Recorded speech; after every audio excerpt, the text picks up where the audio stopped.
Começando mais um podcast mais maravilhoso da internet. Aqui na minha frente sempre senta uma história conectada com a bariátrica, ou que faz cirurgia bariátrica, ou que tá afim de fazer a bariátrica e tá em cima do muro, e a gente conversa sobre isso. E hoje eu tô recebendo, gente, sinceramente, quando eu olho pra trás eu falo, tem 5 anos que eu tô na internet. E hoje eu tô recebendo um dos maiores nomes da cirurgia bariátrica no Brasil. Ele simplesmente participou da história da bariátrica desde lá do início. Doutor Andrei, muito obrigada por ter vindo. É uma honra te receber aqui. E eu quero saber muitas coisas sobre a sua carreira, os bastidores e sobre bariátrica no Brasil, hein? Obrigado, Nayara. Estamos aqui para falar de tudo. Pode perguntar o que você quiser. Vamos embora. Doutor, para quem não te conhece, né? Eu queria que você contasse um pouquinho quem é o doutor Andrei e como que ele foi parar no universo da cirurgia bariátrica. Bom, primeiro, antes de eu pensar em fazer medicina, que já era uma coisa que eu tinha uma vontade desde criança, e tanto que tem um episódio uma vez, eu vou contar isso agora, nunca contei isso para ninguém. Devia ter uns 10 anos de idade, estava numa praia jogando futebol com meus amigos, tinha um toco, pisei no toco, abriu uma lapa aqui no meu dedão, fui direto para a água, né? Coloquei o pé na água e aquele sangue jorrando assim, eu comecei a ficar branco, pai, desmaiei, queria desmaiar, joguei para trás aqui assim, e tanto que meus pais, todo mundo ali que me conhece, pô, mas vai querer ser médico desse jeito aí, e inacreditável, né? Mas era um sonho que eu tinha desde daquela idade, desde pequeno, vendo aqueles programas, plantão médico, muito tempo lá atrás, né? Não vou falar aqui minha idade, né? Mas isso tem muito tempo. E assim foi. E tem alguém na sua família que é médico, não? Ninguém. Primeiro, quebrou a barreira e protocolo. E queria, detalhe, queria ser cirurgião, né? Mas cirurgião, gente, é faca na caveira, viu? Isso é o mais interessante, né? E eu passei por todas as etapas, né? Do cirurgião geral, cirurgião do trauma, de salvar vidas realmente no sentido da palavra, pegar paciente, acidente, tiro, facada. Então, e a gente foi, e com o passar do tempo você vai desenvolvendo isso, e aquele amor pela vida acabou em determinada linha do tempo me levando para a cirurgia bariátrica, porque quando a gente trabalha com a obesidade, com a dor, com o sofrimento do paciente, aí sim a gente começa a entender que isso aqui vale muito a pena, e você é exemplo disso, né? Doutor, eu fiz a bariátrica há 15 anos e eu acho que das redes sociais, talvez eu seja uma que fez há mais tempo, né? Sim. E você é um dos médicos que eu sou conectada, que também opera há muitos anos, né? Sim. Você tem quantos anos que você faz cirurgia bariátrica? 28. 28. Então você fez uma das primeiras cirurgias no Brasil, né? Na época a gente foi um dos pioneiros ali. Eu trabalhava no grupo com o Dr. Almino e o Dr. Garrido, que tinha começado naquela época. Tanto que chegou quando o Dr. Garrido começou a fazer as cirurgias pelas operadoras, pelos planos de saúde, isso em 98, ali, 97, 98. Meu Deus! E aí a gente já estava nesse grupo com o Dr. Almino, que também é um dos pioneiros. A gente fala que nós somos dinossauros da cirurgia, né? Naquela época não tinha cabelo branco, agora tem vários. E nós começamos a fazer a cirurgia nesse período ali, 99, 2000, e desde então a gente está mergulhado nisso aí de cabeça, né? Porque eu acho que vale muito a pena. A cirurgia bariátrica evoluiu muito com os anos, né? E Sim. Eu falo que a gente está em 2024, para quem está assistindo esse podcast agora. Operar em 2024 é completamente diferente do que operar lá em 98. E eu queria te perguntar, como que era a cirurgia quando vocês faziam lá em 98? Existia vídeo? Hoje a gente fala em robô. Como que foi esse processo? Você falou uma coisa interessante, né? Porque o que a gente vive hoje, Naizinha, é totalmente diferente do que a gente viveu lá atrás. Você sabe que naquela época, quando chegava o paciente no consultório, para falar de perder peso, para falar de tratar a obesidade, eram pacientes com 200 quilos, 180, 190, IMC acima de 50. Eram os pacientes que a gente atendia naquela época. E as cirurgias eram feitas de uma forma totalmente diferente do que é hoje. Naquela época tinha que fazer incisões enormes na barriga. Tanto que, com o passar dos anos, naquele início, aquelas incisões enormes acabaram ficando incisões um pouco menores, mas eram incisões ainda. A gente chegou a fazer... Isso é real, tá?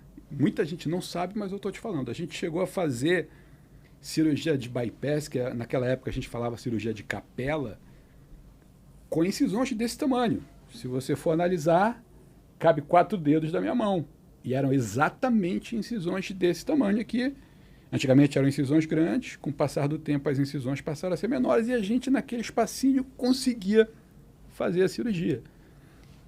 E assim, e tem muita coisa de diferente que a gente pode conversar aqui depois, que eu acho que um dos pontos mais importantes na evolução da cirurgia, como tudo na vida se evolui, são as informações. Eu acho que as informações que o paciente tem hoje, além da tecnologia, depois veio a cirurgia laparoscópica, os tempos cirúrgicos eram menores. Naquela época a gente apanhava muito para fazer, até porque a gente estava aprendendo também. Para a gente era novidade. Tanto que o bypass simplificado, que foi preconizado pela gente, junto com o Dr. Almino, que foi um dos pioneiros no bypass simplificado laparoscópico, tanto que a gente tem um trabalho publicado que, se você for nos congressos hoje do mundo todo, a grande maioria dos cirurgiões, quando apresentam aulas, é o bypass simplificado que a gente criou naquela época, imagina. Então, isso aqui foi um negócio de Gente, eu orgulho. tô com um dos maiores nomes da bariátrica no mundo aqui na minha frente, hein? Vocês me controlam. Vocês me controlam, que até o telefone tocou. Essa audiência tá querendo operar já é? Pode adicionar aqui, doutor Andrei, e fazer a bariátrica com ele. Mas aí é publicado no mundo inteiro, são referências, né? Os cirurgiões brasileiros, eles têm uma fama fora, né? Sim. Tem um requinte. Sim, tanto que isso é uma coisa interessante, né, Izinha? Porque o cirurgião brasileiro, tecnicamente, de mão, ele evolui rápido. Quando a gente começou naquela curva de aprendizado, aquilo que eu te falei, que a gente apanhou no início, e a cirurgia foi evoluindo, e hoje está no que se transformou. O cirurgião bariátrico brasileiro, ele tem essa facilidade. Tanto que quando a gente vai ver as aulas nos congressos mundiais, os cirurgiões brasileiros, eles se destacam pela capacidade técnica. Isso é uma coisa interessante, sabia? Muita gente também vem de fora do Brasil para operar aqui, né? Muito, muito. Muita gente vem fazer a cirurgia bariátrica no Brasil, isso eu acompanho. E, doutor, por exemplo, eu que fiz a minha cirurgia bariátrica, eu tenho um anel, né? E aí eu acabo entalando mais com carne. Sei que tem risco desse anel deslocar, obstruir o intestino, mas ele tá bem, tá tudo certo, não quero tirar também, porque eu sei que a cirurgia para tirar, não sei também se vale a pena fazer. E aí eu queria te perguntar sobre isso, né? Antigamente, colocava-se o anel por qual razão e por que hoje em dia vocês não colocam mais o anel? Vamos lá. Hoje você resolveu tirar do baú as perguntas mais interessantes que eu acho. Olha que a gente nem fez briefing, não fez nada, né? Nada. Foi tudo aqui de supetão. Isso que é legal, assim que eu gosto.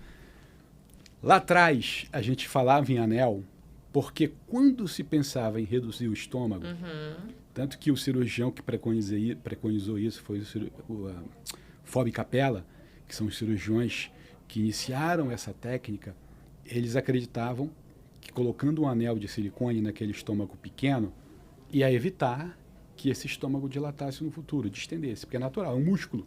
A partir do momento que com o passar do tempo, alimentação e tudo aquilo, a tendência do estômago dilatando um pouquinho, natural que isso aconteça. E a ideia do anel era que evitar que esse estômago dilatasse. E você sabe que tem mais uma curiosidade com relação a isso? A gente acompanhando esses pacientes nossos mais antigos, que eram feitos de cirurgia aberta, a tua foi por vídeo, né? Foi.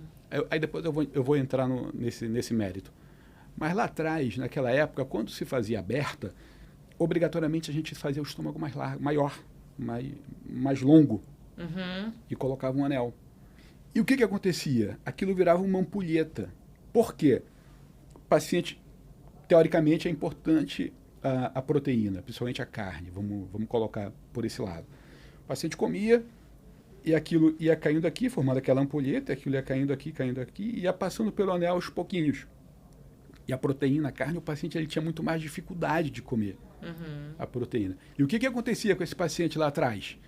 Que é muito comum a gente ver isso até hoje, o paciente com recidiva de peso em função disso.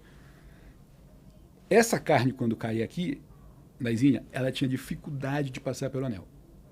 Aí esse paciente ele já ia comer um docinho, beliscava mais, comia o carboidrato, doce, aquele chocolatinho ali, ele virava líquido e passava melhor pelo anel. E o que acontecia com esses pacientes? começava a ganhar peso em função dessa má alimentação. Tanto que tem paciente que hoje, quando o paciente ele começa a ganhar peso nessa época, em função disso, e a gente consegue já tratar esse paciente, tirar o anel, porque a gente sabe que não é o anel que vai fazer com que o paciente não ganhe peso ou com que o paciente emagreça. É a mudança de hábito, que é exatamente o que você coloca, que eu acho isso sensacional. O que você divulga nas suas redes sociais, que são informações importantes para o paciente. Mudança de hábitos, principalmente hábitos alimentares. Aí o paciente, tirando o anel, ele passava a comer mais saudável. A partir do momento que ele tinha consciência que isso era importante, ele acabava voltando para o trilho da cirurgia. Então, esses pacientes de cirurgia aberta com anel de antigamente, ele tem muito mais facilidade para recidivar peso do que o paciente operado hoje. Aí veio a cirurgia laparoscópica e no começo ali da cirurgia laparoscópica a gente continuou colocando o anel tendo essa cabeça. Aí depois a gente... Teve alguma adaptação do anel antes dele entrar em desuso? Uma telinha mais flexível? Porque eu já ouvi falar sobre isso, mas eu não sei se são fontes da minha cabeça. Teve. O anel ele passou... As próprias empresas passaram a produzir o anel. Primeiro era aquele anel de silicone, fininho. Branquinho, né? Que dá pra ver, eu sei. Depois as empresas já passaram a produzir um anel mais chapado, um pouquinho mais largo assim. O tamanho variava em torno de 6... Olha isso, em torno de 6,3 a 6,5. Da onde que veio esse número? Não tinha uma fonte. A gente fazia... porque a gente acreditava que a espessura da sonda, quando a gente colocava no anel para reduzir, colocava no estômago para fazer o grampeamento, era esse o tamanho era o tamanho do estômago que ia ficar. E com o passar do tempo a gente entendeu que o anel não é um anel que vai fazer o paciente perder peso ou vai fazer o paciente manter aquele peso que ele perdeu. Tá? Isso aí está muito mais relacionado com essa mudança de hábito. Aí, tanto que depois dessa fase que você viveu, o anel caiu em desuso. E a gente começou a fazer a cirurgia com estômagos menores, por ser por laparoscopia, que provavelmente foi a maneira que você fez, e o bypass normal, com desvio de intestino. E nessa época ainda tem um detalhe interessante. No começo, até esse período aí, a gente falava em cirurgia para perder peso. Tanto que o paciente chegava no consultório lá atrás, a primeira coisa que a gente anotava, quanto você está pesando? Essa era a pergunta inicial da consulta. E a consulta ficava basicamente em cima disso. Com o passar do tempo, estudando, entendendo a doença, entendendo a recidiva, entendendo a resolução das comorbidades. Aí vieram as questões hormonais, que depois a gente pode até comentar isso. Não é só a restrição. Aliás, a restrição acho que é o menos... Exatamente. Você tocou... Importante, né? Você tocou no ponto. Exatamente. Você tocou no ponto. Eu acho que hoje, as questões hormonais, hoje, elas são extremamente importantes, eu acho. O cirurgião, ele precisa entender isso para passar da melhor maneira possível para o paciente, para que o paciente entenda o processo. E aí entra tudo aquilo que você coloca, que eu acho importante para que o paciente tenha êxito com a cirurgia. Você acredita que hoje, em 2024, você se considera um cirurgião mais seguro de falar para o paciente a real, que ele vai ter que mudar os hábitos do que quando você era lá atrás? Sim. Porque eu sinto que os médicos antes, eles tinham muito medo, talvez, de se posicionar, ou às vezes nem imaginava que fosse tão importante, assim, a mudança de hábito, né? Sim. Porque quando eu fiz a minha bariátrica, não me foi colocado da forma que eu vejo hoje vocês se posicionando. Eu vejo você postando na academia, motivando seus seguidores a ir pra academia. Eu vejo respondendo caixinha de pergunta, falando a verdade, tem que cuidar da mente, tem que fazer uma alimentação regrada. Você sente, assim, um ufa de poder falar como pessoa também? Cara, Sim. Não é só a cirurgia, né? Você tem que fazer também a sua parte. Existem alguns pontos importantes que eu acho que você acabou tocando neles. Porque lá atrás, eu acho que o paciente lá de trás, a gente acaba tendo um sentimento um pouco diferente, porque são pacientes que não tinham tantas informações como se tem hoje. Muita gente critica a rede social, muita gente coloca vários pontos em cima disso, mas eu acho que as redes sociais, com relação a isso, quando feita com responsabilidade, os pacientes acabam tendo mais informações, mais acesso, até mesmo ao cirurgião. Tá? Eu conheço muitos cirurgiões que não deixam o número de celular com o paciente. Eu penso o contrário. todo meu paciente, desde aquela época, ele já sai com o meu celular, porque o que para mim é rotina, para o paciente é novo. Então, qualquer coisa que ele tenha, uma febre, uma dor, qualquer coisa, ele me liga, me pergunta, a gente vai estar sempre disponível para ajudar. Eu acho que essas informações são fundamentais. Lá atrás não existia isso, não tinha. Então, isso vai ajudar muito o paciente a ter um bom resultado com a cirurgia hoje. E você sabe uma coisa interessante, Neizinha? Nesse ponto que você tocou, quando eu atendo um paciente, eu procuro me colocar no lugar dele, na minha consulta. O paciente sentou, minha primeira consulta, a primeira vez, ele vai me contar a história dele, eu vou me colocar no lugar dele, eu vou tentar sentir as dores dele, eu vou tentar entender o que ele está passando, que aquilo que tem muita coisa que você vive, que você não vai falar antes da tua cirurgia, que você não vai falar para o teu familiar, para o teu companheiro, para a tua companheira. Tem muita situação que você vive e você guarda para você. Quando você tem a doença ela te maltrata, a doença ela te machuca. Só quem sofre a obesidade sabe disso que a gente está falando. E a hora que o paciente, eu coloco ele livre para ele conversar comigo, eu me coloco no lugar dele, eu começo a entender a doença. Tem muito cirurgião, isso é real, tá? Eu odeio fazer consultório, eu gosto de operar. Se você nunca escutou essa frase, pode ter certeza que eu acho que mais de 50% dos cirurgiões, assim, isso é frase de centro cirúrgico, tá? Eu não gosto de consultório, eu gosto de operar, eu gosto de estar aqui operando. Operar é quando o cirurgião... Vai se sentir mais homem, poderoso, tô ali fazendo o que eu amo. A mente do cirurgião operando é um negócio que não tem como explicar, mas é uma hora que tem aquela liberação de endorfina e ele sente prazer, ele sente vontade, né, de estar aqui fazendo aquilo. Mas, eu acho que o consultório é importante. Na minha opinião, o consultório é tão importante quanto operar. Porque me colocar no lugar do meu paciente me faz ter um sentimento para que eu consiga oferecer algo melhor para o resultado dele. Cirurgiões que estão assistindo o podcast, sucesso deixa rastro, viu? Aprendam com o Dr. Andrei, porque é um dos médicos que mais tem empatia, que mais se conecta com a audiência, com o paciente, que mais tem conversão também, né? Sim. De pessoas que decidem fazer a cirurgia bariátrica porque sentaram na mesa dele, ou porque entraram no Instagram. E esse tato é muito importante e, infelizmente, temos um problema instalado no Brasil. Sim. Cirurgiões que não gostam de fazer consulta, que não tem tato com o paciente. Sim. Aí o paciente chega e fala assim, não vou fazer com ele, porque foi grosso comigo, me tratou de um jeito que eu me senti mal. Isso eu recebo no meu Instagram. Então, assim... Eu acho que você deve saber muito disso, né? Ah, se eu falasse! Mas a gente não fala, né? Que a gente entende todos os lados. Sim. Mas é importante o cirurgião também entender que não é só sobre operar. Exatamente. É sobre passar a segurança, é sobre falar sobre a cirurgia, os benefícios, sobre uma escolha de vida que quem tá ali não tem nada a perder. Exatamente. Viver a obesidade já é perder todos os dias, né? A bariátrica é uma esperança de talvez você dar certo e controlar isso. Exatamente. Então, é importante que vocês consigam também tratar isso. Já que você falou da questão metabólica, eu escuto muito o paciente perguntando assim, Nai, se eu reduzir meu estômago, no caso da bypass, né, desviei meu intestino, por que eu volto a engordar? Por que depois do período de lua de mel a gente volta a engordar? E aí eu queria que você explicasse sobre essa questão metabólica. Qual é o tempo, esse efeito? Esses hormônios, eles voltam a ser produzidos? Como que é isso? Isso é uma coisa extremamente interessante. Eu acho que vale a pena a gente pontuar. Ainda bem que você tocou nesse assunto. Você sabe que o paciente, ele opera. A cirurgia vai fazer um efeito metabólico por 3 anos. Uau. É um número, tá? 3 anos. Ele vai ficar bem por 3 anos. Independente do que ele faça, ele vai ficar bem por 3 anos.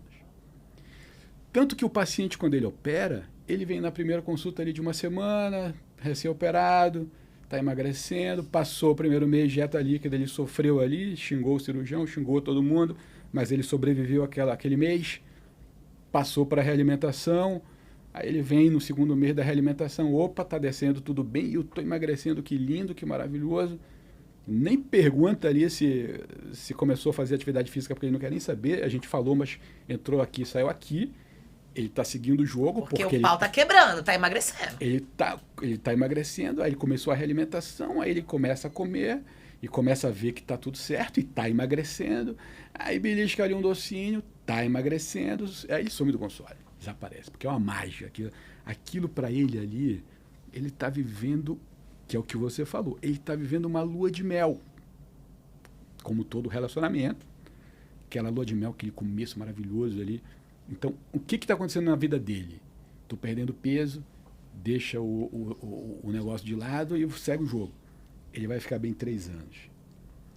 A partir daquele ponto X, aí ele começa a ganhar 1 quilinho, 2 quilinhos, 3, 5, liga o alerta, 10, aí 15, aí ele já começa a perceber, opa, não tem uma coisa errada, mas eu não estou fazendo nada de errado, eu estou fazendo o que eu sempre fiz, e parou de emagrecer, e agora eu estou ganhando.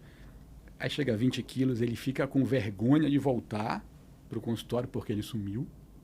O que aconteceu? 30, pronto, está quase o peso que ele perdeu. E aí ele volta. Rabinho entre as pernas, me perdoa, me desculpa. Esse paciente, o que aconteceu com ele? Esse efeito metabólico que você comentou, que são as estimulações hormonais, as células do intestino, são as células interhormonais, elas produzem hormônios. Quando a comida bate nesses hormônios, esses hormônios eles vão atuar em determinada parte do organismo, principalmente, vamos colocar no pâncreas, aquele hormôniozinho produzido nas células interhormonais, do íleo terminal, vai agir no teu pâncreas, vai melhorar a tua questão de produção de insulina, vai melhorar a tua glicemia, melhora a parte metabólica e assim vai. Que é esse efeito metabólico que você comentou. Só que em determinado momento o organismo se adapta a isso e tudo que ele for fazer, isso aí já não vai mais ter efeito se ele não fez o acompanhamento corretamente. Tá. E aí começa a ganhar peso. Aí ele se perdeu. Por isso que é importante esses pilares quando a gente opera, mudança de hábito desde o início. Porque a obesidade é isso. A obesidade é você mudar o hábito para o resto da vida. Você tem a doença, essa doença vai ficar contigo ali o resto da vida. Não vai curar, não vai resolver. O paciente que tem obesidade, a doença está com ele, vai estar ali latente. Ele vai operar, vai tratar. A cirurgia é a melhor ferramenta para ajudar esse paciente. Ele vai emagrecer, só que ele precisa fazer a parte dele. Que é aquela fase dos 2 primeiros anos, o acompanhamento, passar com a Nutri, reposição de vitaminas, faz os exames no 3º e no 4º mês, que é o que eu gosto. Está alterado ali? Repõe. Não está alterado? Repõe do mesmo jeito. Vai tomando ali, vai ajeitando, o organismo vai se ajeitando. O organismo é que nem um monte de bolinha numa piscina, elas vão se ajeitando ali. A partir do momento que você balança a água, as bolinhas se misturam, ficam rodando para um lado e para o outro, mas quando a água vai acalmando, elas vão se ajeitando a mesma coisa. A cirurgia ela vai se ajustando. O organismo do paciente ele tem essa capacidade. Passou o 1º ano, a gente pede os exames de imagem. Eu só peço exame de imagem depois de 1 ano. Eu não peço antes, a não ser que o paciente tenha algum problema e eu preciso fazer uma endoscopia. Fora isso, eu faço com 1 ano. Tá bonitinho, o estômago está pequeno, a passagem para o intestino está legal, exame de imagem está tudo ok, laboratório ok, alguma coisa ajustado, ferritina, vamos arrumar, B12, vamos arrumar. Então a gente vai ajeitando aquilo ali. Acompanhamento com a Nutri, o acompanhamento psicológico é importante, a questão corporal. Muitas das vezes o paciente não se apercebe disso, mas a questão corporal é importante.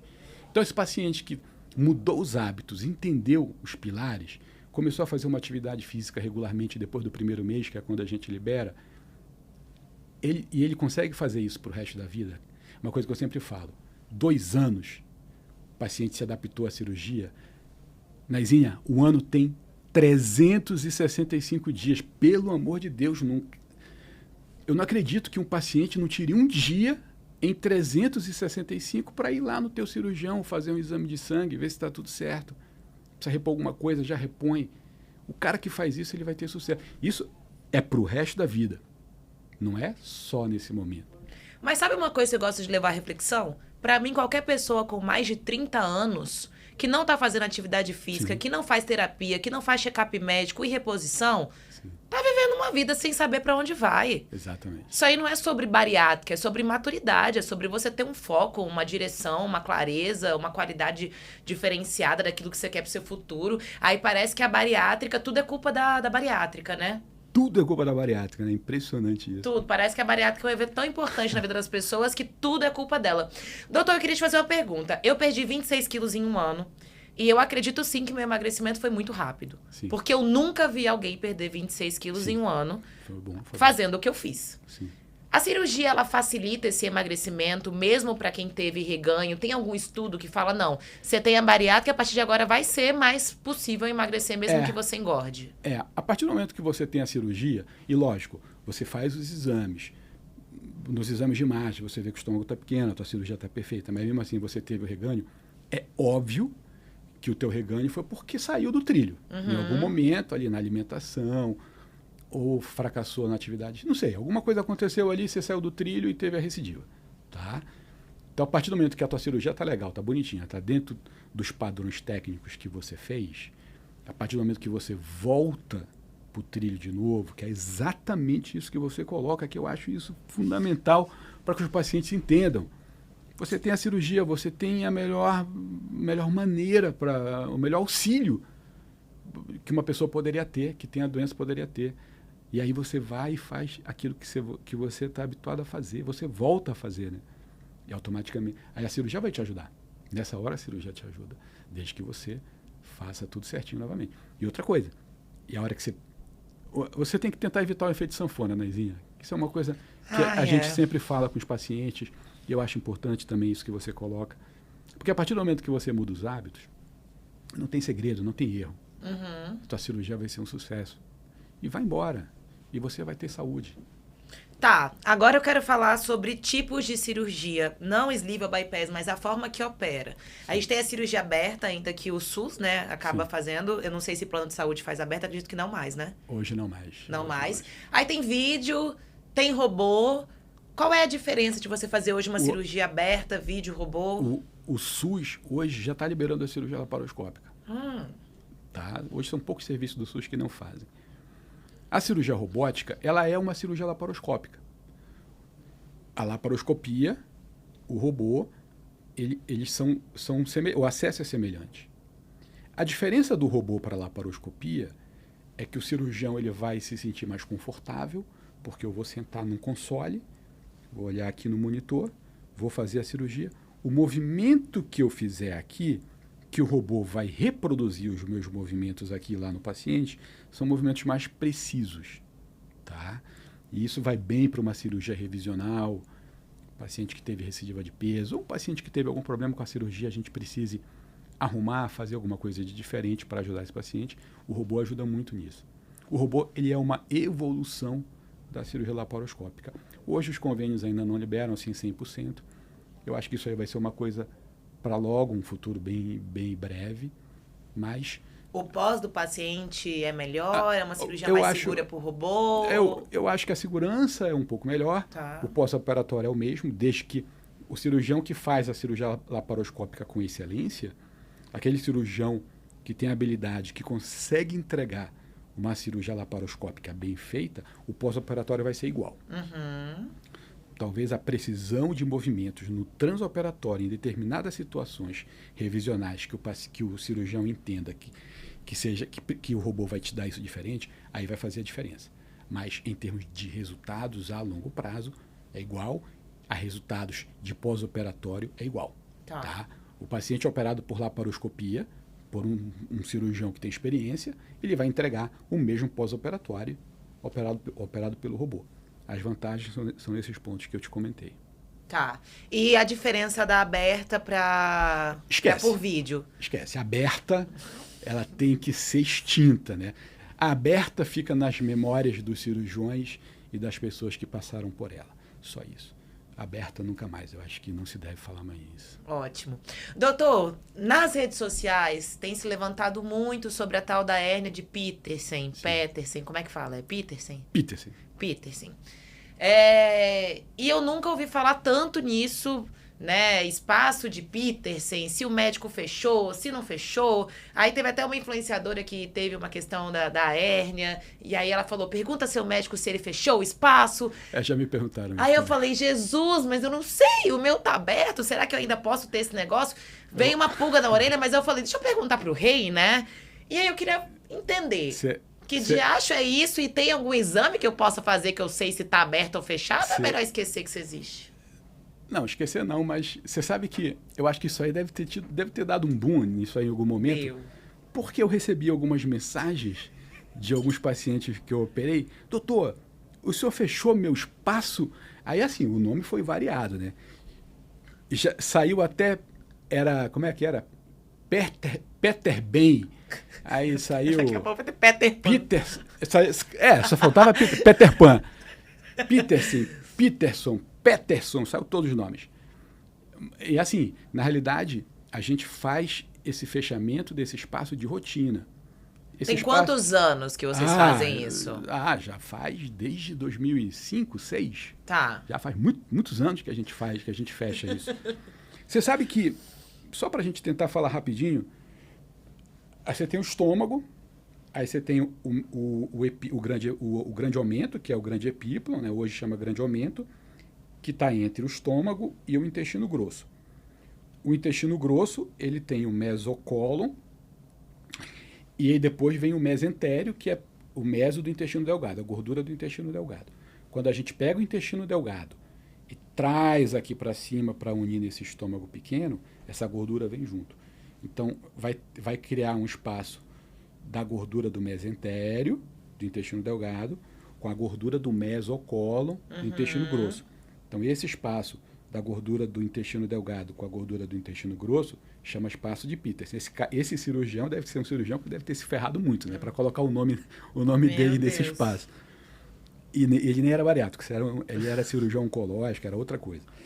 E o que aconteceu? Esse espaço, a gente percebeu com o passar do tempo que o paciente emagrecia, o intestino ele entrava ali, dava uma volta nele mesmo, que é o famoso nó na tripa. Ele dava um nó ali, dava uma volta ali. O paciente comia, a comida caía ali, e ali ficava parada e doía, distendia a barriga e doía.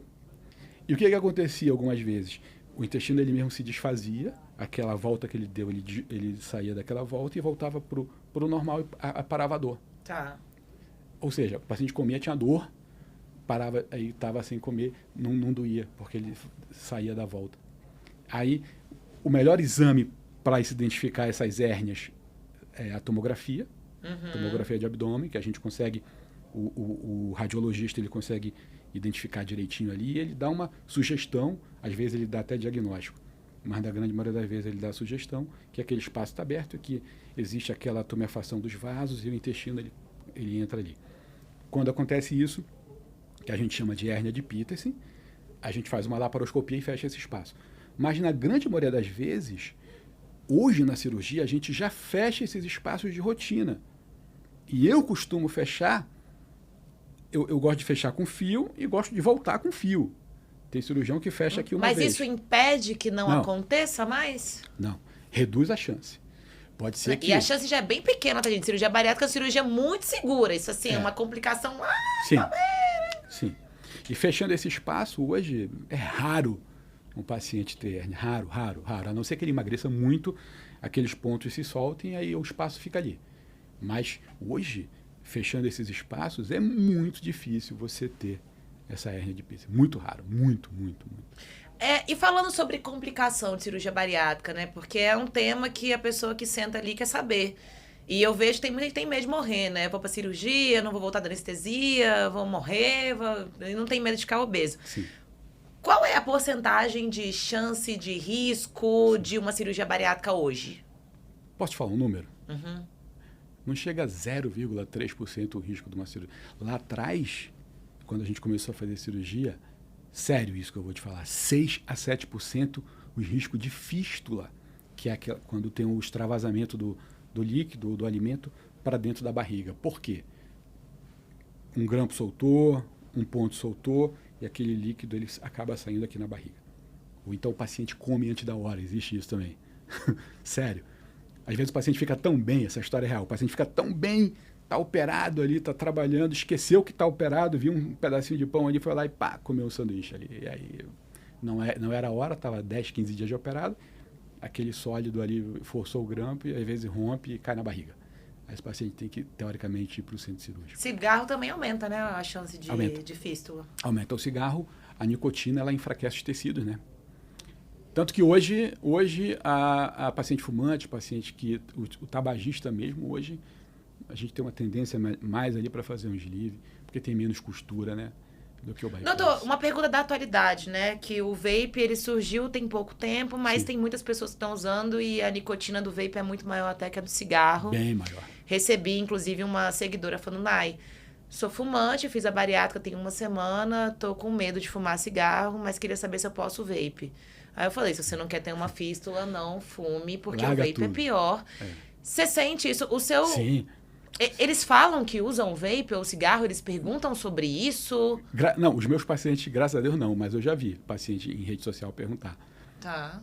Mas a gente sempre... Isso é uma coisa que a gente sempre pontua, né? O cigarro hoje já não é mais moda. Já foi uma época que era moda, né?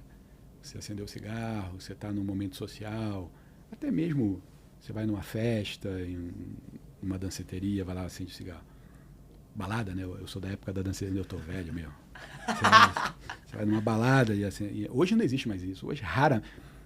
Assim, hoje você vê... Existem ainda fumantes, né? Mas hoje é mais raro, né? Eu acho que o cigarro vai acabar entrando em extinção uma época e uma hora, eu não sei. Agora está na onda do vape, mas eu não vejo isso muito no paciente bariátrico. Talvez um ou outro acabe usando, mas não é legal. Talvez pela idade também, né? Acho que o vape pegou essa galera mais nova, Mais assim. nova, sim. Já fica uma dica aí para a galera que está assistindo a gente. A nicotina só enfraquece tecido, não é nada bom para nada. Vamos procurar saúde, né? Vamos fazer coisas boas. Deixa a cirurgia até mais difícil, né? Sim. De ser feita. Doutor, uma dúvida que o pessoal tem. Na semana da cirurgia, pode fazer despedida? É aconselhável ir pro rodízio? Eu sabia que tu ia fazer essa pergunta. Porque assim, né? Eu que tenho 15 anos, eu sei que a gente volta a comer de tudo. Mas, por exemplo, eu num rodízio de churrasco jamais, nunca vai ser como antes. Graças a Deus também nem quero que seja. Tô muito bem reduzida. Mas o povo tem essa coisa, né? Vou no rodízio de pizza. Tem algum problema, sei lá, maceta comida pro estômago. E vocês que vão operar... Sei lá. Você sabe que eu tive um paciente, ele tinha quase 300 quilos. Ele comia 7 pizzas. 7 inteiras? Pizzas inteiras. Eu não sei como. Ele me falou que comia. E provou. Tinha foto. Mas, enfim, eu acho que a despedida, ela não é legal. Eu acho que a despedida... Teve uma paciente que eu fui operar, ela passou no consultório, trouxe os exames, estava tudo certo... Vamos mandar para autorização. Aí aquela autorização dura um mês e pouquinho ali. Eu acho que a cirurgia foi marcada tipo 45 dias depois daquela data que ela veio na consulta comigo com os exames. E juro para você, no dia da cirurgia, eu estava no centro cirúrgico ali, quando a gente já senta ali esperando, o paciente vai entrar na maca. Quando o paciente entrou na maca, eu vi ali, eu olhei, falei, não é minha, trouxeram errado. Eu virei Ela pro tinha cara, engordado? eu virei para ele e falei assim, cara, você trouxe a paciente errada, mas peraí, deixa eu ver. Aí ela, não, doutor, sou eu mesma. É que eu engordei um pouquinho. Eu fiz uma despedida nesses dias aí. Aí eu, quanto você engordou? Que eu vi que o negócio não era aquilo que eu vi no consultório há um mês e meio atrás. Ah, doutor, foram só 17 quilos que eu engordei nesse mês e meio. Eu falei, engordar 17 quilos em um mês e meio, acho que é muita... É uma coisa que não dá para acreditar, mas eu olhando assim, eu acreditei. Eu falei, cara, isso não... Quase deu vontade de desistir, né? Falei assim, não, peraí, vamos cancelar aqui, vai lá, emagrece e depois a gente volta para operar. Você já chegou a pegar um paciente, abrir e falar, não tem como fazer a cirurgia e fechar? Não, já peguei paciente difícil. Tem um paciente, um seguidor nosso aí, um paciente que veio por rede social, Leandro, o nome dele. Eu até posso falar porque ele é bem, ele gosta que as pessoas entendam a história dele. Depois a gente fala melhor sobre isso. Ele tem uma história sofrida, sabe? Assim, um paciente com 220, 230 quilos, se eu não me engano. Passou por uns 3 ou 4 cirurgiões, ninguém quis fazer. Chegou a ficar internado pelo programa do convênio dele, o cirurgião olhou e na hora... O paciente estava no hospital. O paciente estava no hospital internado e o cirurgião não operou, não fez. Ele acabou me procurando, ele me contando assim, eu me sensibilizei muito com a história dele. E nós marcamos, ele emagreceu um pouco, eu acho que ele emagreceu 15 quilos, 16 quilos antes da cirurgia. Ele foi para a cirurgia com uns 203, 204 quilos. E a cirurgia foi muito difícil. Muito difícil. Muita gordura visceral. A obesidade dele era uma obesidade mais abdominal, aquela cirurgia mais difícil de fazer. Existe Fígado inchado, o né? pera e o maçã. O cirurgião, quando vê aquele paciente pera, é o paciente que o cirurgião adora, que eu tenho certeza que aquela cirurgia vai ser mais tranquila. Quando você vê o paciente maçã, o cirurgião já, opa, esse aqui vai ser aquela gordura mais socada, né? Então, a cirurgia mais trabalhosa. E dele foi bem trabalhosa, foi uma cirurgia difícil. Para anestesia já foi bem difícil também. Tinham 4 anestesistas em cima, cirurgia difícil, mas saiu. Hoje ele está feliz, graças a Deus, um resultado bom. Passou no consultório essa semana comigo, já emagreceu, acho que ele está com pouco tempo de operado, já emagreceu quase 60 quilos. Está muito feliz, é outra pessoa. Aposto que deve ter cirurgião que passa para você os casos mais difíceis, né? Eu vou deixar o Andrei fazer aqui, que ele se garante lá. Mas ó, despedida, eu sou contra. Eu acho que o paciente, quando ele decide fazer a cirurgia, ele já tem que botar na cabeça que a mudança começa ali. Uhum. Já muda os hábitos, já falta 2, 3 meses para operar, já muda os hábitos, já começa... Esquece a despedida, não existe despedida. Não, isso é contra a regra. Tá. Outro tema que sempre que eu faço vídeo, não sei por que cargas d'água dá muito questionamento, é sobre entubar o paciente. Acho que por conta do Covid, Sim. teve muita gente que ficou com medo, né, da intubação, acha que entubou vai morrer e tal. E eu queria que você, como médico, cirurgião, explicasse o porquê que as pessoas que fazem uma cirurgia bariátrica ou qualquer outra cirurgia tem que ser entubado. Porque tem gente que fala, eu não fui entubada, eu fiz a bariátrica, mas não me entubaram. Tem como operar alguém sem entubar? Aberta lá atrás tinha. Ah, é? Porque poderia se fazer uma anestesia só no tronco, né? Troncular, na coluna, peridural, raquianestesia. E aí o paciente, aí dava para fazer a cirurgia sem entubar. Mas é difícil, e eu acho que isso é complicado. O paciente sente mais dor, é mais trabalho, não é aconselhável. Uhum. A cirurgia laparoscópica, o paciente obrigatoriamente tem que ser entubado. Mas isso que você falou é um mito que ainda existe. Medo de anestesia. Ah, doutor, essa semana eu tenho uma paciente que falou assim, doutor, o meu medo é dormir e não acordar mais. Eu também tive. Hoje a anestesia é a coisa mais segura que existe. Os equipamentos são modernos, a aparelhagem que a gente tem, a gente consegue saber até, não saber o que o paciente está pensando, mas entender ali aquelas ondas do sono, colocar o paciente no plano. A gente olha, o anestesista, ele vai, as medicações, ele olha no monitor, ele consegue controlar toda a vida do paciente. Vou te falar um negócio interessante depois. E a partir do momento que esse paciente está no plano, é importante essa troca do cirurgião com o anestesista, tá? O anestesista tem que ser bom, tem que ser teu parceiro, nosso, para que ele coloque o paciente no plano, para que a cirurgia saia perfeita. Senão o anestesista deixa o paciente fora do plano, a musculatura contrai e a gente tem dificuldade de operar. Por isso que é uma coisa que eu sempre falo, o anestesista que trabalha com a gente, a equipe de anestesia, são anestesistas sensacionais. Aliás, dia do anestesiologista hoje, estão de parabéns todos, porque os anestesistas têm que ser canonizados, todos. São pessoas, são colegas extremamente importantes hoje para a saúde do mundo todo. E hoje a medicina é isso, avançou. O paciente vai dormir, vai ser operado, acabou a cirurgia, o paciente vai acordar. Não existe esse negócio de medo de anestesia mais. Hoje está muito moderno, equipamentos, drogas anestésicas, então anestesia hoje é a Tem coisa muito mais tempo tranquila. que eu fiz na bariátrica que eu não lembro.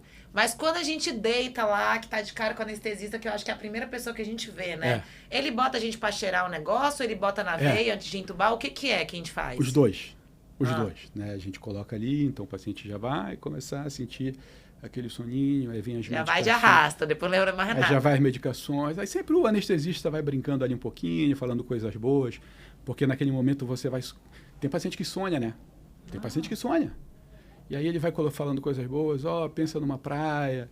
O que você gosta? Eu gosto de uma caipirosca de vez em quando. Tá bom, então pensa na tua caipirosca. Então ele vai brincando ali naquele momento para o paciente se sentir relaxado. Você sabe uma coisa interessante, Naizinha? Isso aqui é uma coisa minha, tá? A partir do momento que o paciente vem no meu consultório e a gente conversa sobre a doença, e aquilo que eu te falei, que eu me coloquei no lugar dele, eu entendo a dor dele, e ele me escolhe para fazer a cirurgia dele, tá? No dia da cirurgia dele, o meu paciente vai estar deitado numa cama, que é exatamente isso que a gente comentou. A partir do momento que o colega anestesista coloca as medicações, esse paciente vai entrar num sono profundo, tá? Então, a vida desse paciente está entregue naquele momento. Nada do que você vai fazer, você paciente, importa naquele momento, nada. Você entregou a tua vida ao teu cirurgião e à equipe que está com ele ali te ajudando. Acabou ali, a tua vida não importa mais. Então, quando o cirurgião ele entende isso, que você está deitado, eu olho, você está dormindo, eu tenho que me esforçar ao máximo, eu tenho que me doar ao máximo para eu entregar a melhor chance para ele ter um resultado legal com a cirurgia dele. Ele confiou em mim. Então essa é uma das horas mais importantes na vida do cirurgião. Quando o cirurgião tem isso em mente, certamente ele vai ter uma chance de sucesso quase 100% nas coisas que ele faz. A não ser que saia das mãos dele, está na mão do cara lá de cima, que é ele que comanda tudo. Aqui a gente é só um instrumento. Ele que vai determinar minhas mãos o que eu tenho que fazer e o meu cérebro, e meus pensamentos, para eu conseguir ajudar meu paciente. Isso eu acho importante. Eu acho que quando o cirurgião começa a pensar dessa forma, com o coração, com a alma, eu acho que a gente acaba tendo resultados melhores, deitar no travesseiro à noite depois de um dia longo de trabalho, 3, 4 cirurgias, e ter a certeza que eu consegui ajudar todo mundo que eu podia. Isso é legal. Forte, tô quase pedindo para ser reoperada aqui. Na verdade, isso aqui, o rumo da conversa não era esse, né? Desculpa. Mas é Desculpa. importante trazer esse outro lado humano, né? Que eu acho Sim. que é o Andrei médico, o Andrei pessoa. E quando a gente escolhe realmente um cirurgião, nós pacientes, a gente está completamente vulnerável, né? Sim. A gente vai com toda a nossa vulnerabilidade, acreditando que a gente vai voltar. E todo mundo, né, quer que volte bem. Por isso que eu falo pros meus seguidores, tá todo mundo no mesmo lado. Não é você contra seu cirurgião, ou contra a sua equipe, ou contra... Não, a gente tá junto, querendo controlar a sua obesidade junto, né? E é um pouco também de tirar da cabeça que a cirurgia é coisa de fracassado, para quem não tem força de vontade. Tem que ter muita coragem, não somente o paciente, mas o cirurgião também de estar ali segurando aquele BO com o paciente obeso. Você sabe que muitas das vezes... Porque rede social é um negócio interessante, né? Tem muitos pacientes que estão ali e não são meus pacientes, né? E eles estão vendo ali, eles falam, doutor, obrigado, o senhor me incentivou com as suas postagens a fazer minha cirurgia. Porque a gente tenta colocar ali o dia a dia do cirurgião, a gente tenta colocar que a cirurgia não é um bicho de 7 cabeças. Eu adoro ver vocês lá dentro operando, ó. É a parte favorita. Tem muito paciente que fala assim, doutor, eu vou operar com o doutor fulano de tal. Muitas das vezes eu não conheço o cirurgião que ele vai operar, mas a minha mensagem é assim, acredita em Deus, acredita no teu cirurgião, reza por ele, eu estou torcendo por ele, para que no dia ele esteja iluminado e que ele consiga fazer tua cirurgia para te dar saúde. Então, e aí o paciente não entende isso às vezes, né? Ele fala, doutor, mas não é você que vai me operar, não importa, que não sou eu que vou te operar. O importante é que você tenha saúde, que você tenha êxito, que você viva, que a vida é bela, a vida é maravilhosa. Que você volte aqui para escrever que você emagreceu horrores e tá bem. Acho que isso é o mais importante. Andrei, já deu 1 hora já de podcast. Queria muito ficar aqui horas conversando com você. Inclusive, vamos ter que fazer outros, porque eu quero fazer um só de revisional. Vamos, entendeu? top. Temos que falar só de revisional. E como tem aparecido, viu, revisional na minha vida. Né? Eu acho que você hoje na revisional no Brasil é linha de frente, assim. Eu acho que aumentou muito o número de cirurgia revisional. Muitos pacientes de outras cidades, que não são de São Paulo, principalmente, fazem o tratamento, perdem o tratamento e acabam vindo me procurar. E a gente tem conseguido ajudar bastante. Bons resultados, né? Eu tô vendo muito isso. Um dia vamos bater um papo sobre isso. Sim, precisamos muito de um podcast só para falar de revisional. Agora você vai, né, lá pro congresso de cirurgia bariátrica, semana que vem, João Pessoa. Sim. Você falou que você vai dar aula lá? 4 aulas. 4 aulas, comandando aí pra essa galera toda. Vamos embora, né? Vamos ajudar um pouquinho. Tá animado? Tô porque é legal, né? A gente não só passar um pouco da nossa experiência, mas a gente aprende muito também conversando com colegas, discutindo casos. Então, é muito interessante. O congresso ele tem vários pontos positivos, entendeu? É bem interessante, bem legal.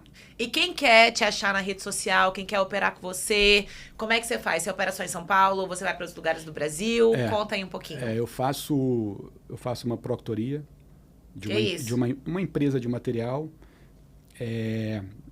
e essas empresas dos grampeadores, né? Então a gente acaba tendo uma parceria, e alguns cirurgiões do Brasil inteiro, doutor, preciso começar a fazer cirurgia, eu tenho alguns casos interessantes, você pode me ajudar? Só entrar em contato com as empresas, e a gente acaba indo, operando. Existem algumas cidades que a gente opera paciente nosso, me procuram, doutor, eu moro em Belém é uma cidade que a gente tem muito contato, eu quero fazer minha cirurgia. Eu vou lá, a gente ajeita, prepara, tem uma equipe lá também, a mesma coisa acontece em Santarém, Rio de Janeiro. Então, alguns pacientes de outras cidades que querem operar comigo, a gente tem algum acesso, alguns colegas, e a gente consegue fazer esse meio de campo para conseguir ajudar. E você faz particular e plano de saúde? Sempre. Tá, e aí qual que é seu Instagram? Fala aí, olhando pra galera, pra te adicionar. Andrei, com Y, bariátrica. Já me questionaram sobre isso, porque que eu coloquei esse nome, não sei, também eu gostei. Andrei, com Y, bariátrica, _ SP, São Paulo, SP. É isso aí, muito obrigada por ter vindo, e eu espero que todo mundo aí de casa tenha aprendido muito com esse homem, essa lenda da cirurgia bariátrica do Brasil, que hoje eu tive a grande oportunidade de entrevistar. Obrigado, Naizinha. Pode contar com a gente sempre. Será um prazer. Foi uma honra estar aqui hoje e com certeza a gente vai voltar outras vezes. E até o próximo episódio, galera.